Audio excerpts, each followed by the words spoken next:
Hey everyone, today I'm going to be showing you how to replace a water pump and a fan clutch on a 2001 Dodge Ram 1500 truck. It's the 5.9 liter engine and it has 4x4. So before you get started, of course, you need the parts. You also, most auto stores, your local auto store, you'll be able to borrow. You're going to need a special tool to take off the fan clutch. So I borrowed a special tool to take it off, and then there's this other one I'll show you how to use them. There's two different tools you're going to need. But anyways, I was noticing on my truck that, of course, the weeping hole was leaking, and then it started overheating on me. So I realized it's time to replace the water pump on it. So anyways, let's go ahead and get started. So one of the first things you're going to do is empty the radiator. All of the coolant out of it. And so on the driver's side, on the side of the radiator is the plug to empty it. You can put a tubing there and empty it. You just got to be careful about if you empty it into the street, you can get in trouble in some areas. I'm going to end up reusing it, so I'm going to put it in some empty jugs that I have. But so I'm going to put a funnel right under there, and then just lefty loosen it, opens it up. So that's the first thing.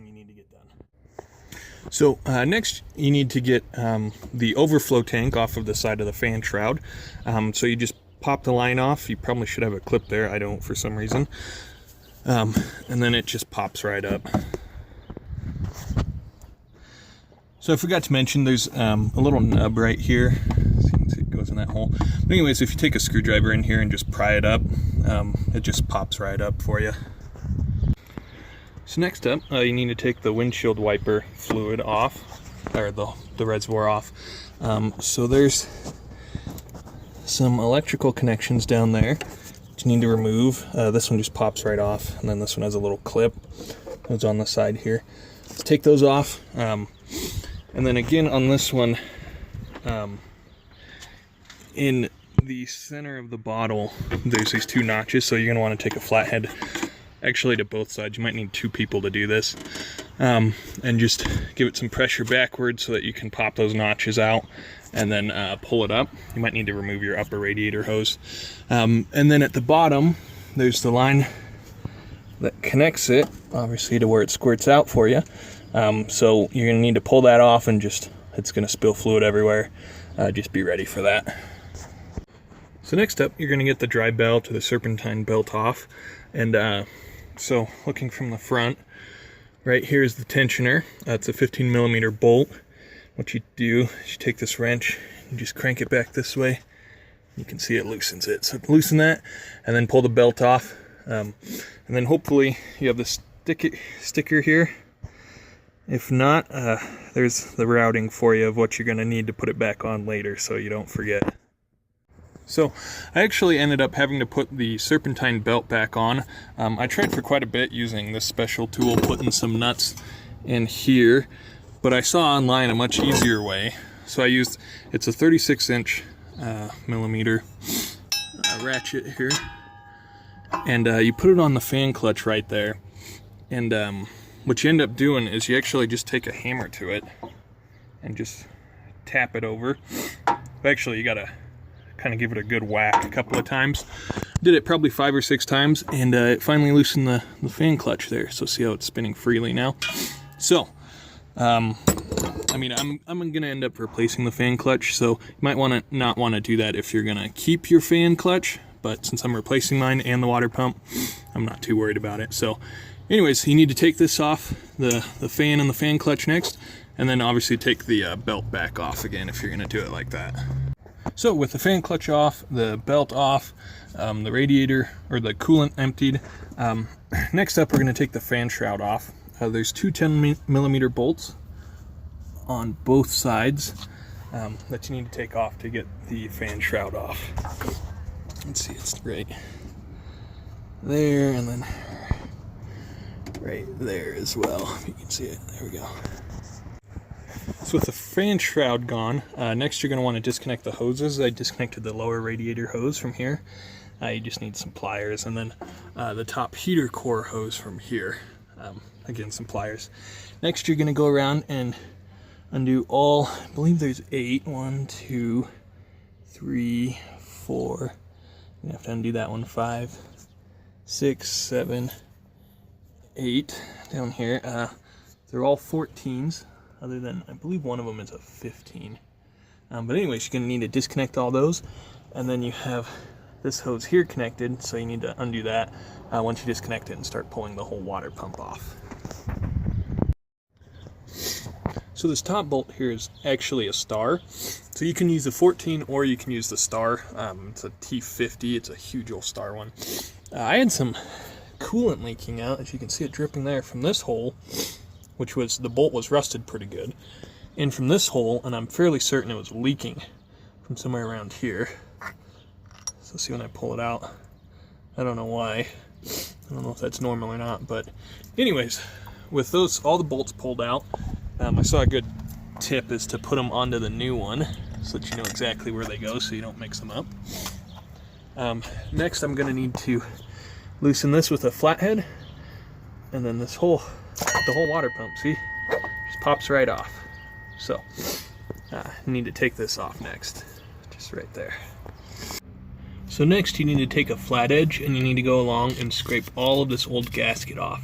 It needs to be perfectly clean, so you have to get all of it. It's going to take a little bit to clean it all off. Hopefully it all came with the water pump, but as you can see for mine it didn't, so I need to clean this all up really good. So I cleaned that up as best as I could to get all of the old gasket off. Looks like I still have a little bit more that I could do. So anyways, you need to pull this old tube out of the old one. I transferred all the bolts to the old one so I know where they go. I pulled this out. There's a little O-ring on it, as you can kind of see there. Anyways, you should come with a new one. Pop that old one off and put the new one on. So next up, you're going to need to use some gasket sealant. And what you're going to do is you're going to spread it all over here, all along the edges here, and then you're going to put the gasket on it, and then you're going to put another layer on top of the gasket here. I just used some high temp stuff. That's just because that's what I had. I had it for another project. So that's just what I'm going to use. So anyways, that's what you need to do next.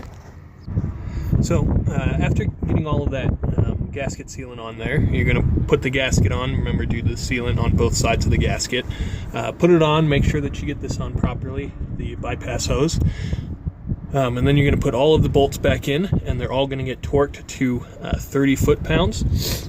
Now, what you're kind of going to want to do it in a star pattern. You know, start like down here, then up here, go over here, then down here, just so that it puts it on more flat. Because if you do it in a circular pattern of tightening and torquing them all down, you can bend the water pump as you do that. So that's the next thing you need to do. So with everything torqued down, next you're just going to reconnect, you know, the lower radiator hose and the heater core hose, are the first things you're going to reconnect real quick. Sorry for the wind, but I'm also replacing the fan clutch. So what you're going to need to do is take the fan blades off. And they're 13mm bolts, there's 4 of them, and just transfer the blades over to the new clutch. So with the new fan, with the fan blades on the new fan clutch, next you're going to be putting it back onto the water pump here. I was seeing that it's easiest if you put it on with the fan shroud at the same time. And I guess I didn't mention before that when I took the fan and the fan clutch out, before I took it out the bottom, that was the only way that you had room, and you really got to finagle it past all this junk here. So you're supposed to tighten the fan clutch onto the water pump to 40 foot-pounds, but I don't know how you can do that unless you have, well, there really is no way you can do that. You just have to do it by feel. Hopefully you know how 40 foot-pounds feels on a wrench. So I got the fan on, the fan shroud. I put the serpentine belt back on. I don't know, I tightened the fan clutch as tight as I could, but basically what I'm going to do is just put this on here, give it a few taps this way, tighten it since I tapped it the other way to loosen it. And that's really the best I can think of to do, because that's how I loosened it, so that's how I'll tighten it. So that's what you need to do next. But like I said, it was 40 foot-pounds. You can figure out a way how to measure that you have it 40 foot-pounds tight.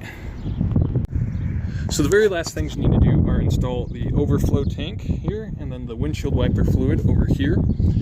Well, actually, the very last thing you need to do is fill up the radiator back with coolant and the overflow tank. Make sure they're filled to the proper amounts. For the gasket sealant that I used, it said I needed to wait 24 hours for it to fully cure. I've done it before and not had any issues. So that's up to you. But obviously fill it, check for leaks, make sure that it's running properly, make sure nothing's leaking. Check the fluid level over the next few weeks, just to make sure that it's set to the proper amount, because I spilled just a little bit, so I'm not putting the same amount back in. So whether you're reusing the coolant like I did or putting new coolant in, that's fine. But anyways, that's how you replace a water pump and a fan clutch on a Ram 1500 2001. This is a 5.9 liter. Anyways, hopefully this was helpful, and thanks for watching.